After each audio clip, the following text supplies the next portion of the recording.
Hi, thanks for clicking on my web bio. Let me take a minute from what we're doing here and show you behind the scenes how we get our stories on the air. We often work with a live truck like this. It's kind of a mini studio. If you take a look in here, you can see this is where a photographer and editor would work putting together our story.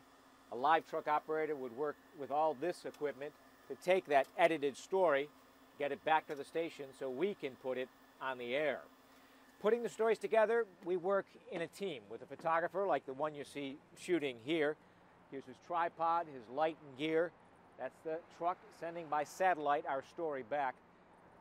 Before we get there, though, we work out of a car like this one, taking us anywhere. And when we're out in the field, we can work with our laptops, maybe our smartphone. That connects us with the kind of stories we'll cover around the state, around the country, and around the world.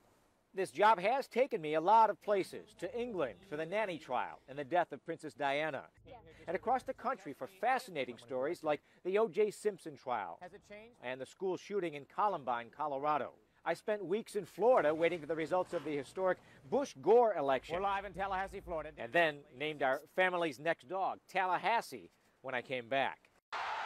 I was also privileged to be there in St. Louis when the Red Sox finally broke the curse and won their first World Series in years. On the personal side, my wife and I have 2 boys in college now, and our favorite getaway is Ogunquit, Maine. My hobbies are fantasy football and home brewing. I actually won a Sam Adams home brewing contest, and Jim Cook now calls me a fellow brewer. The one personal question I get asked more than any other is, what happened to that mustache? Well, it's one of those things you grow when you're young to add a few years, and I finally decided to give those years back, shaved off the mustache, and I never looked back. Well, it's about time for me to get back to my work.